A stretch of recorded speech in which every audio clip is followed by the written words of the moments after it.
نحمده ونصلي ونسلم على رسوله الكريم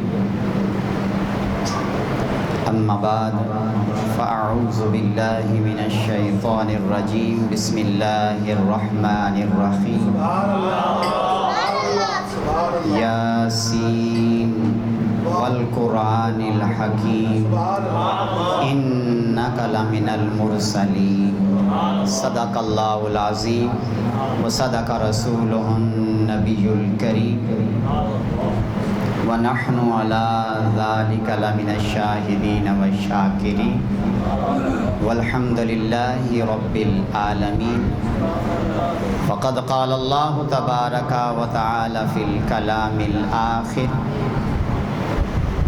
إن الله وملائكته يصلون على النبي يا أيها الذين آمنوا صلوا عليه وسلموا تسليما اللهم صل على سيدنا ومولانا محمد السابق للخلق نوره صل على جميع الأنبياء والمرسلين وعلى آلہ وصحبہ اجمعین۔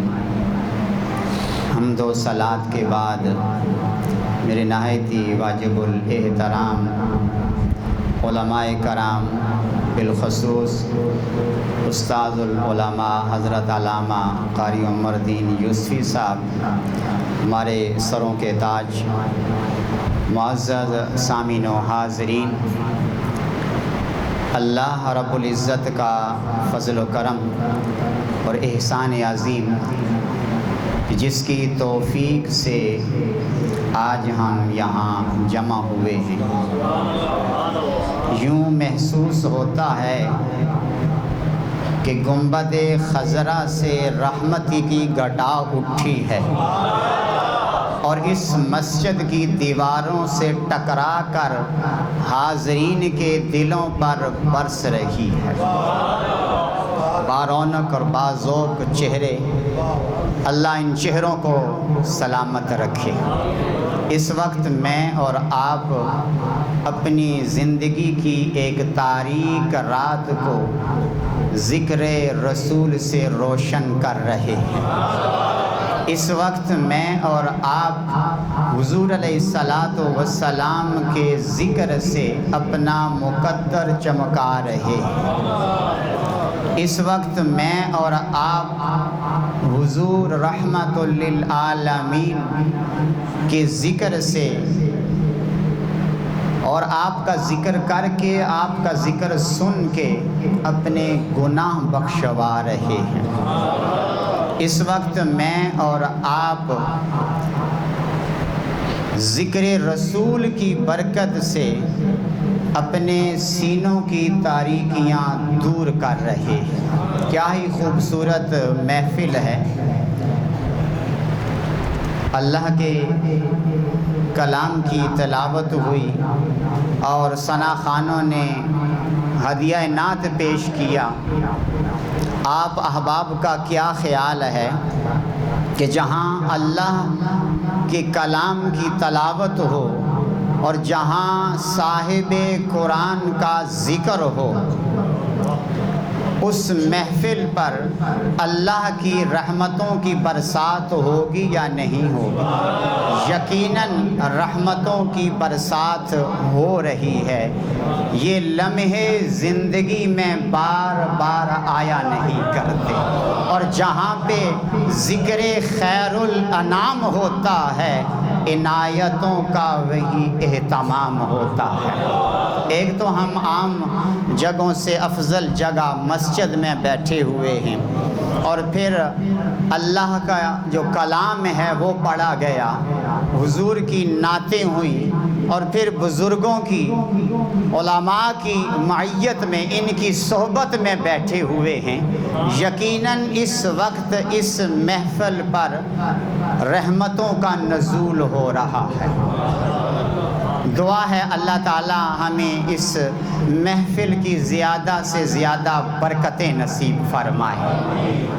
مسجد حاضہ کی انتظامیہ ہدیہ تبریک کے مستحق ہیں جنہوں نے اس محفل کا اہتمام کیا، انتظام کیا۔ دعا کرتا ہوں خالق و مالک اللہ ان تمام احباب کو ان کی حسن نیت سے بڑھ کر اجر عظیم عطا فرمائے۔ جب بھی اس طرح کی محفل ہوتی ہے تو مجھے اپنے بزرگ بابا جی رحمت اللہ تعالی علیہ بڑے یاد آتے ہیں اور بڑی شدت کے ساتھ میں ان کی کمی کو محسوس کرتا ہوں۔ یہ سارا فیض آپ ہی کا ہے اور دعا ہے اللہ آپ کی قبر پر کروڑہاں رحمتوں کا نزول فرمائے، جہاں سے خیرات ملے، جس دروازے سے خیر اور خیرات ملے اس دروازے کو بھولنا نہیں چاہیے۔ حضور نبی پاک صلی اللہ علیہ وآلہ وسلم کی محبت عین ایمان ہے۔ محبت کا قاعدہ ہے کہ محب محبوب کو یاد کرتا ہے۔ من احب شیئا اکثر ذکرہ، محبوب کو محب جو ہے نا یاد کرتا ہے، محب محبوب کا ذکر کرتا ہے۔ میں نے خطبہ میں ایک نعت پڑھی ہے، پر میں نے نعت کسی انسان کی لکھی ہوئی نہیں پڑھی، یہ خالق کائنات کی نازل کی ہوئی میں نے نعت پڑھی ہے۔ اور کیا شان ہے اس محبوب کی کہ عرش والے بھی جس کا ذکر کریں اور فرش والے بھی جس کا ذکر کریں۔ آئیے دیکھیں کہ رب تعالیٰ اپنے محبوب کی کس طرح شان بیان کرتا ہے۔ یاسین والقرآن الحکیم انک لمن المرسلین۔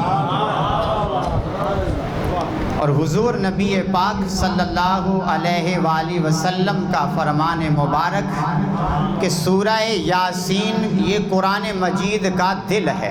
یوں تو ہر سورت قرآن مجید کی شان والی ہے اور عظمت والی ہے، لیکن بعض سورتوں کو خاص مقام اور شان جو ہے نا وہ حاصل ہے۔ تو سورہ یاسین کے متعلق حضور نبی پاک صلی اللہ علیہ وآلہ وسلم نے فرمایا کہ یہ قرآن مجید کا دل ہے۔ اور آپ جانتے ہیں کہ جسم میں دل کی حیثیت کیا ہے، دل کا مقام کیا ہے جسم میں، تو قرآن مجید جسم ہے اور اس کا دل سورہ یاسین ہے۔ اور ایک روایت غریب ہے کہ حضور علیہ السلام نے فرمایا جس نے ایک دفعہ سورہ یاسین پڑھی اللہ تعالیٰ اسے 10 مرتبہ سورہ یاسین پڑھنے کا ثواب عطا فرما دیتا ہے۔ جنہوں نے سورہ یاسین کی فضیلت سن کر سبحان اللہ کہا ہے، اور دعا کرتا ہوں اللہ تعالیٰ انہیں حضور نبی پاک صلی اللہ علیہ وسلم کی زبان اقدس سے سورہ یاسین سننے کی توفیق عطا فرمائے۔ آپ کہیں گے کہ یہ آپ نے دعا کیا کی ہے؟ حدیث پاک میں آتا ہے کہ جب اہل جنت جنت میں پہنچ جائیں گے تو خالق و مالک اللہ حضرت داؤد علیہ السلام سے فرمائے گا اے داؤد آپ جو ہے نا وہ زبور کی تلاوت فرمائیں۔ تو سیدنا حضرت داؤد علیہ السلام زبور سے چند آیتیں تلاوت فرمائیں گے۔ پھر خالق و مالک اللہ حضرت موسیٰ کلیم اللہ سے فرمائے گا کہ آپ تورات کی چند آیتیں تلاوت فرمائیں۔ حضرت موسیٰ کلیم اللہ تورات کی چند آیتیں تلاوت فرمائیں گے، اور پھر خالق و مالک اللہ عیسیٰ علیہ السلام سے فرمائے گا کہ آپ انجیل کی چند آیتیں تلاوت فرمائیں، اور پھر خالق و مالک اللہ جنت میں میرے اور آپ کے آقا سے فرمائے گا محبوب آپ اٹھیں اور سورہ یاسین کی تلاوت فرمائیں، سورہ یاسین کی تلاوت فرمائیں۔ اور کیا سما ہوگا کہ جب یاسین خود یاسین پڑھ رہے، نگاہ عشق و مستی میں نگاہ عشق و مستی میں وہی اول وہی آخر، وہی قرآن وہی فرقان وہی یاسین وہی طٰہٰ۔ کیا سما ہوگا کہ جب یاسین خود یاسین کی تلاوت فرما رہے ہوں گے۔ شارحین حدیث لکھتے ہیں کہ جنت پہ اور نکھار آ جائے گا، جنت پہ اور جوبن آ جائے گا کہ جب حضور علیہ الصلاۃ والسلام سورہ یاسین کی تلاوت فرما رہے ہوں گے۔ کیا سما ہوگا، اللہ ان سننے والوں میں ہمیں بھی شامل فرمائے۔ سورہ یاسین کی پہلی آیہ مبارکہ حروف مقطعات پر مشتمل ہے۔ قرآن مجید میں دو قسم کے حروف ہیں، بعض وہ جو ملا کر جوڑ کر پڑھے جاتے ہیں، جیسے الحمدللہ رب العالمین، الف کو لام کے ساتھ، ہا کو میم کے ساتھ ملا کر پڑھے جاتے ہیں، اور بعض وہ حروف ہیں کہ جو توڑ کر قطع کر کے پڑھے جاتے ہیں، انہیں حروف مقطعات کہتے ہیں۔ تو کئی صورتیں حروف مقطعات سے شروع ہوتی ہیں، اور ان میں سے ایک سورہ یاسین ہے، اور اس میں دو حرف آتے ہیں یا سین۔ امام عبد الوہاب شعرانی اور شاہ ولی اللہ محدث دہلوی رحمۃ اللہ تعالی علیہ اور دیگر کئی علماء کا عقیدہ یہ ہے کہ حروف مقطعات کا حقیقی معنی یا خدا جانتا ہے یا مصطفیٰ جانتے ہیں، پر جنہیں حضور چاہیں ان حروف کے معنی عطا فرما دیتے ہیں۔ تو میں حضرت ضیاء الامت قاضی ثناء اللہ پانی پتی اور علامہ اسماعیل حقی کے حوالے سے یاسین کا ایک معنی آپ کے سامنے بیان کر رہا ہوں کہ یاسین کا معنی کیا ہے۔ یا حرف ندا ہے، بلانے کے لیے آتا ہے، جیسے یا اللہ یا رسول اللہ، تو یا حرف ندا ہے، پکارنے کے لیے آتا ہے۔ اور اگلا حرف ہے سین، سین حرف مخفف ہے۔ اس لفظ سین کے اندر ایک پورا لفظ چھپا ہوا ہے۔ جیسے آپ انگریزی میں خالد لکھنا چاہیں تو کے لکھ کر فل سٹاپ ڈال دیں، تو اس کے لفظ کے اندر پورا خالد کا لفظ موجود ہے۔ تو اسی طرح سین جو لفظ ہے یہ حرف مخفف ہے، اس کے اندر ایک پورا لفظ موجود ہے۔ اب وہ لفظ کون سا ہے کہ جو اس کے اندر چھپا ہوا ہے؟ مفسرین لکھتے ہیں کہ سین سے مراد یا سید العالمین، خالق و مالک اللہ نے اپنے محبوب کو پکارا تو فرمایا یا سید العالمین، اے تمام جہانوں کے سردار۔ خالق و مالک اللہ نے مخلوقات میں درجہ بندی رکھی ہے۔ دیکھیں جمادات سے نباتات افضل، نباتات سے حیوانات افضل، حیوانات سے انسان افضل، اور انسانوں میں مسلمان افضل، اور مسلمانوں میں اولیاء افضل، اولیاء سے صحابہ افضل، اور صحابہ سے جو ہے نا انبیاء افضل، انبیاء سے رسول افضل، اور رسولوں سے اولو العزم پیغمبر افضل، اور ان سارے اولو العزم پیغمبروں سے جو سب سے اونچا مقام ہے وہ میرے اور آپ کے آقا کا مقام۔ خلق سے اولیاء، اولیاء سے رسل، خلق سے اولیاء، اولیاء سے رسل، اور رسولوں سے اعلیٰ ہمارا نبی، اور رسولوں سے اعلیٰ ہمارا۔ تو سامعین محترم، خالق و مالک اللہ نے اپنے محبوب کو پکارا تو فرمایا یا سید العالمین، اے تمام جہانوں کے سردار۔ کیا حضور نبی پاک صلی اللہ علیہ وآلہ وسلم نے خود اپنے لیے یہ لقب بولا ہے؟ تو حدیث مبارکہ اٹھائیے، حضور کی محفل لگی ہوئی ہے اور سیدنا علی شیر خدا گزر رہے ہیں۔ حضور نے فرمایا ہوا سید العرب، وہ عرب کا سردار جا رہا ہے۔ صحابہ عرض کرتے ہیں یا رسول اللہ صلی اللہ علیہ وسلم، عرب کے سردار تو آپ ہیں۔ میرے اور آپ کے آقا نے فرمایا ہوا سید العرب وانا سید العالمین، علی عرب کا سردار ہے اور میں سارے جہانوں کا سردار۔ تو سامعین محترم، انبیاء کو خالق و مالک اللہ نے بڑی شان عطا فرمائی ہیں، اور قبلہ قاری صاحب عرض کر رہے تھے کہ کسی بھی نبی کی ادنا توہین کفر ہے۔ ہم کسی بھی نبی کی ادنا توہین کو کفر سمجھتے ہیں۔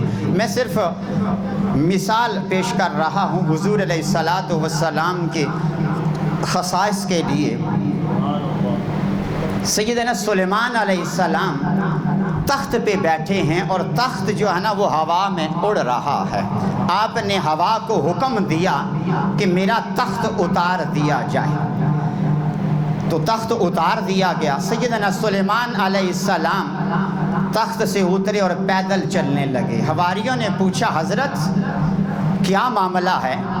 پیچھے بڑے بڑے شہر آئے لیکن آپ نے تخت نہیں اتارا، اب یہ کون سا شہر آ گیا ہے کہ آپ نے تخت اتار کر جو ہے نا وہ پیدل چلنا شروع کر دیا ہے؟ یہ کون سا شہر آ گیا ہے؟ سیدنا سلیمان علیہ السلام فرماتے ہیں میرے حواریوں سنو، جب یہ شہر قریب آیا تو میرے رب نے مجھ پر وحی نازل فرمائی، اے سلیمان خبردار ہو جا، آگے وہ شہر آ رہا ہے جو میرے محبوب کی تشریف آوری کا شہر ہے، جو میرے محبوب کی تشریف آوری کا شہر۔ تو میں نے تخت کو اتارا اور پیدل اس لیے چل رہا ہوں کہ میرا نام بھی محمد مصطفیٰ کا ادب کرنے والوں میں لکھا جائے، میرا نام بھی محمد مصطفیٰ کا ادب کرنے والوں میں لکھا جائے۔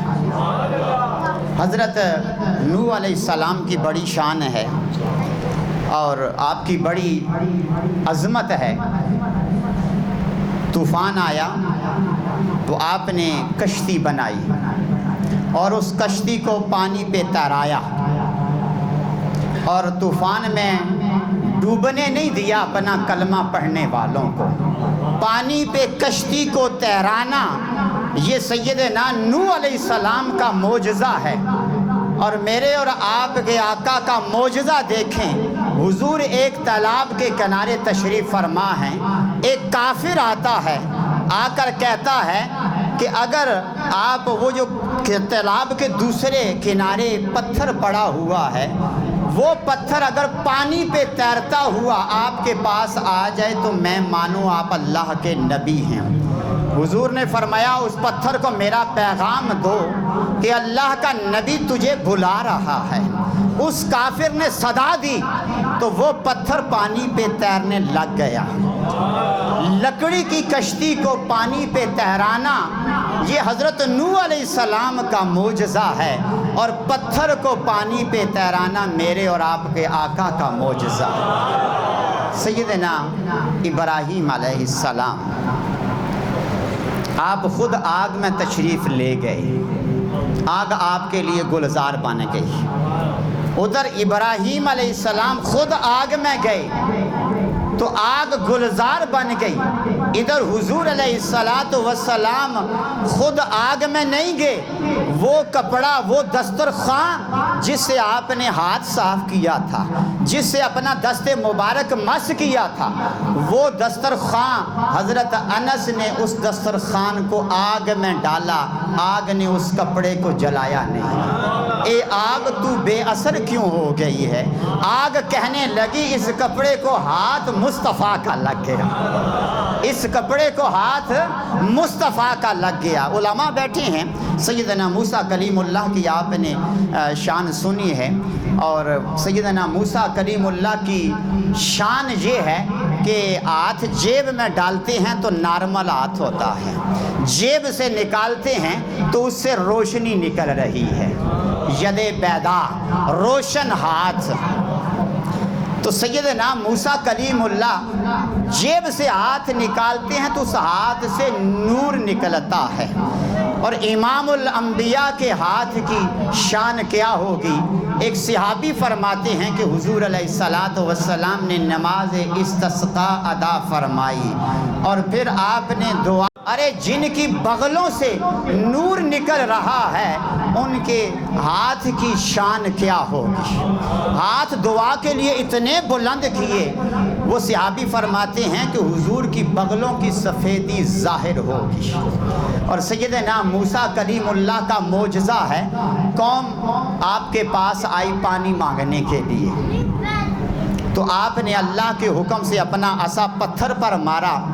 سورہ بقرہ پہلا پارہ، فَانْفَجَرَتْ مِنْ حُسْنَتَ عَشْرَةَ عَيْنًا، 12 چشمے پھوٹ پڑے، اس پتھر سے 12 جاری ہو گئے۔ پتھر سے چشمے جاری کرنا یہ موسیٰ کلیم اللہ کا معجزہ ہے، اور ہاتھوں کی انگلیوں سے چشمے جاری کرنا، نہریں جاری کرنا، یہ میرے اور آپ کے آقا کا معجزہ۔ حدیبیہ سے واپس آ رہے تھے، 1500 صحابہ ساتھ ہیں۔ کتنے؟ 1500 صحابہ ساتھ ہیں۔ پانی دستیاب نہیں ہے، آقا علیہ السلام نے اپنا دست مبارک مشکیزے کے اندر رکھا، اور بڑا ایک خوبصورت نکتہ آپ کی خدمت میں پہنچانا چاہتا ہوں، اگر آپ جاگ کے بیداری سے سن رہے ہوں تو۔ ویسے تو مجھے نظر آ رہا ہے کہ آپ سب جاگ رہے ہیں، جاگ رہے ہیں، ذرا ہاتھ تو کھڑا کریں جو سوئے ہوئے ہیں۔ ماشاءاللہ، لازمی نہیں کہ آنکھیں کھلی ہوں تو بندہ جاگتا ہے، دماغ سو چکا ہوتا ہے، اور حادثے اسی وجہ سے ہوتے ہیں ٹرکوں کے۔ اکثر ڈرائیور سمجھتا ہے کہ میں جاگ رہا ہوں، لیکن دماغ اس کا سو چکا ہوتا ہے، اور کوئی خوش طبعی مراد نہیں تھی، صرف آپ کی توجہ جو ہے نا وہ اپنی طرف مبذول کرانا مقصود تھا، کیونکہ میں ایک عقیدے کا مسئلہ آپ کے سامنے بیان کرنا چاہتا ہوں۔ دیکھیں، پانی رزق ہے یا نہیں؟ پانی رزق ہے، اور حضور علیہ السلام نے، بخاری شریف کی حدیث مبارکہ ہے، آپ نے مشکیزے کے اندر اپنا ہاتھ مبارک رکھا تو آپ کے ہاتھ مبارک کی جو انگلیاں ہیں ان سے چشمے جاری ہو گئے۔ تو صحابہ کو رزق کہاں سے مل رہا ہے؟ حضور کی دست مبارک سے۔ میرا عقیدہ ہے کہ حضور کی مٹھی میں سارے زمانے کا رزق ہے۔ میرا عقیدہ ہے حضور کی مٹھی میں سارے زمانے کا رزق ہے۔ آپ کہیں گے سارے زمانے کا رزق؟ حدیث مبارکہ میں ہے، بخاری شریف کی حدیث مبارکہ، میرے اور آپ کے آقا کریم نماز پڑھا رہے ہیں، آپ نے اپنے قدمین مبارک آگے کیے، ہاتھ بلند کیے، پھر نیچے کر لیے۔ صحابہ پیچھے کھڑے نماز پڑھ رہے ہیں حضور کی اقتداء میں۔ جب نماز سے فارغ ہوئے، صحابہ عرض کرتے ہیں، یا رسول اللہ صلی اللہ علیہ وسلم، آج آپ نے خلاف معمول دوران نماز اپنے قدمین آگے بڑھائے اور پھر ہاتھ بلند کیے، پھر آپ نے قدمین واپس کر لیے اور ہاتھ نیچے کر لیے، اس کی کیا وجہ ہے؟ اور قربان جائیں صحابہ کی نماز پر، جو نماز تو اللہ کی پڑھ رہے تھے پر دیدار رسول اللہ کا کر رہے تھے۔ بھائی جو قدمین کا اٹھنا دیکھ رہے ہیں اور ہاتھوں کا اٹھنا دیکھ رہے ہیں تو پتہ یہ چلا کہ وہ پورے وجود رسول کو دیکھ رہے ہیں۔ حضور علیہ السلام نے فرمایا کہ میں نماز پڑھا رہا تھا، میری نظر جنت کی طرف چلی گئی اور میں نے جنت میں انگوروں کا ایک بڑا خوبصورت گچھا دیکھا۔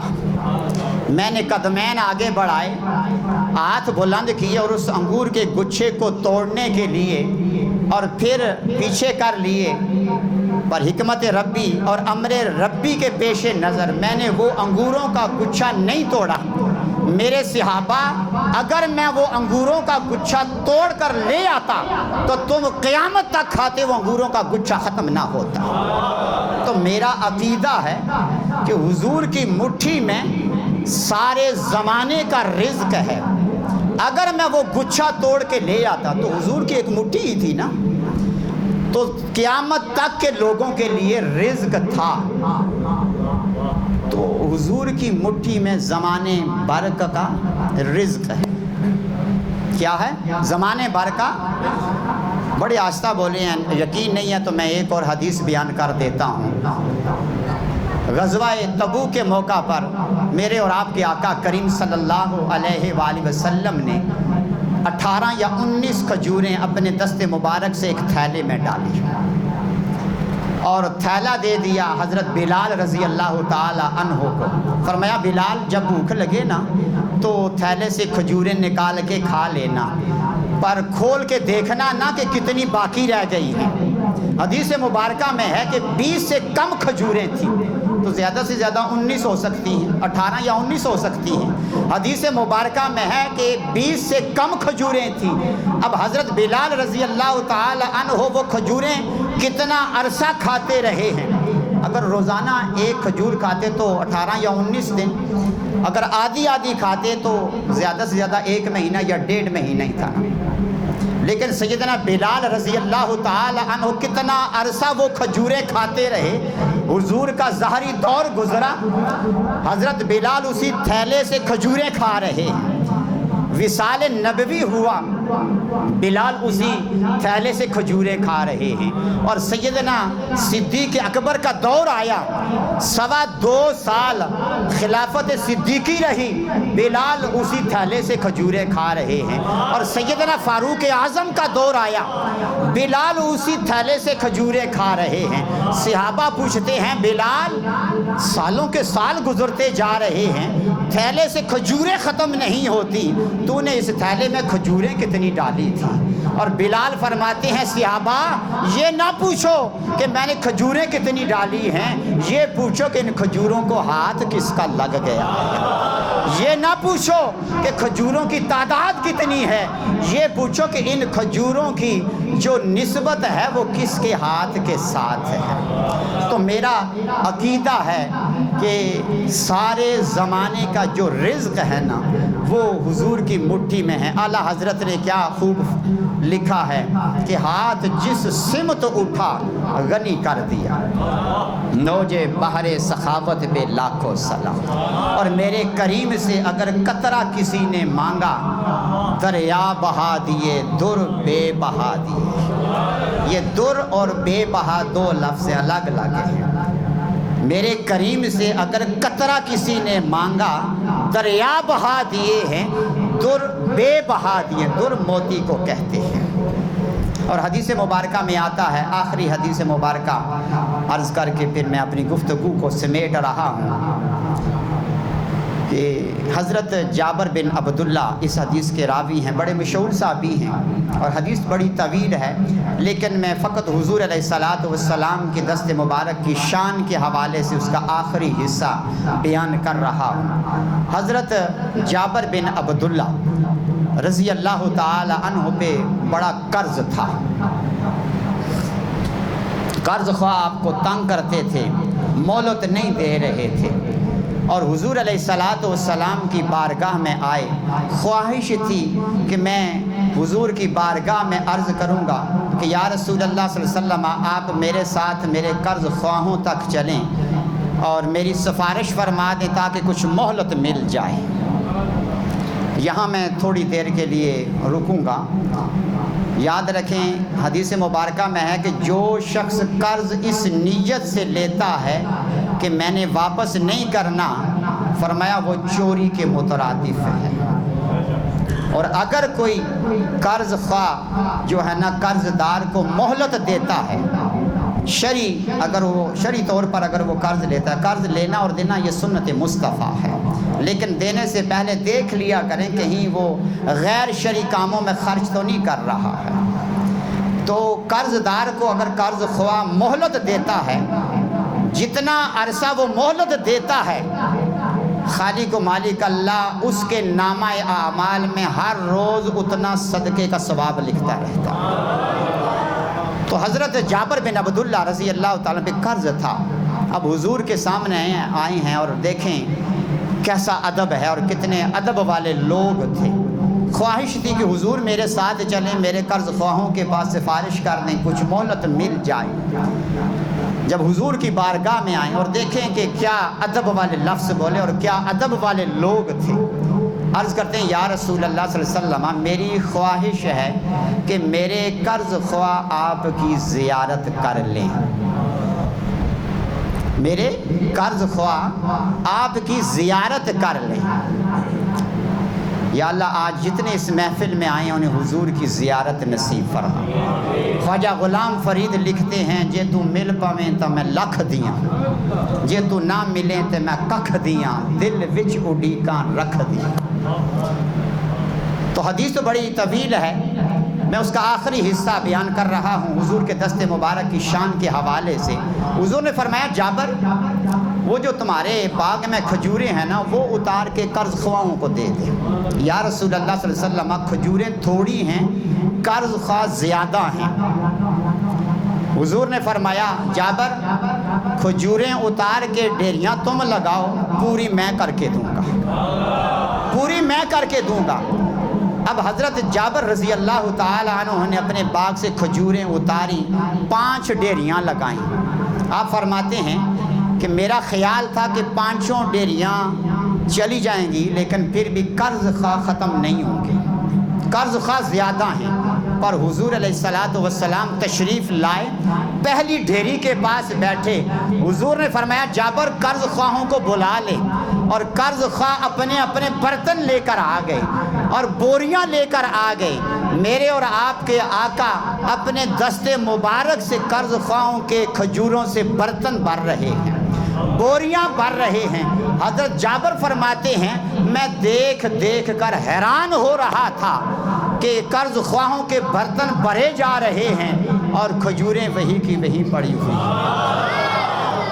اور جب سارے قرض خواہ ختم ہو گئے، میرے آقا کریم اٹھے اور فرمانے لگے جابر کوئی رہ تو نہیں گیا ہے؟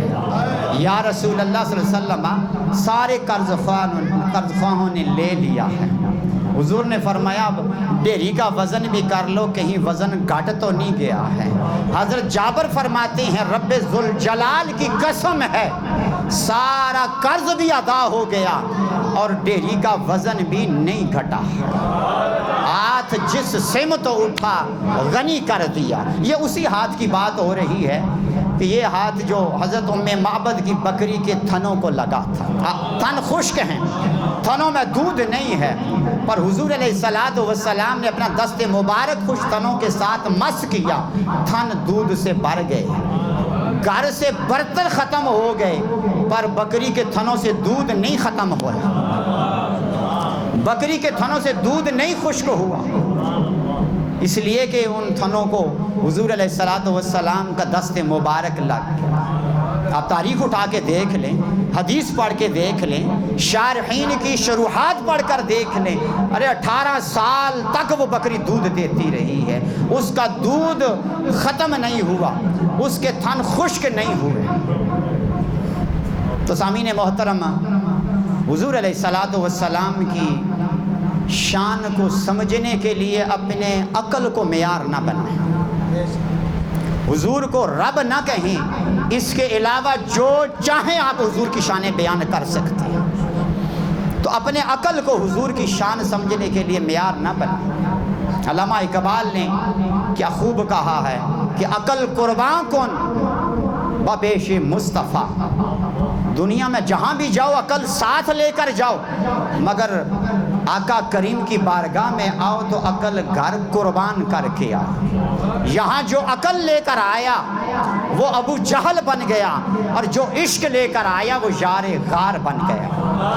جس نے عقل کو معیار بنایا وہ ابو لہب بن گیا، اور جو عشق لے کر آیا وہ حیدر قرار بن گیا۔ اور جس نے عقل کو معیار بنایا اور جو عقل کو معیار بنا رہا ہے وہ امیہ بن خلف بن گیا۔ نعرہ تکبیر، نعرہ رسالت۔ حضرت صاحب تشریف لا چکے ہیں۔ عرض یہ کر رہا تھا کہ اپنی عقل کو معیار نہ بنائیں حضور کی شان کو سمجھنے کے لیے، اور جس نے عقل کو معیار بنایا وہ ابو جہل بن گیا، اور جس نے عشق کو معیار بنایا وہ صدیق اکبر بن گیا، اور جس نے عقل کو معیار بنایا وہ امیہ بن خلف بن گیا، اور جو عشق لے کر آیا وہ بلال حبشی بن گیا۔ اتھے بن پڑھیاں گل بن دیئے، اتھے بن پڑھیاں گل بن دیئے، اسی سب کتاباں پڑھ ڈٹھیاں، نہ علماں وچ پھسا سانو کوئی یار دی گل سنا سا۔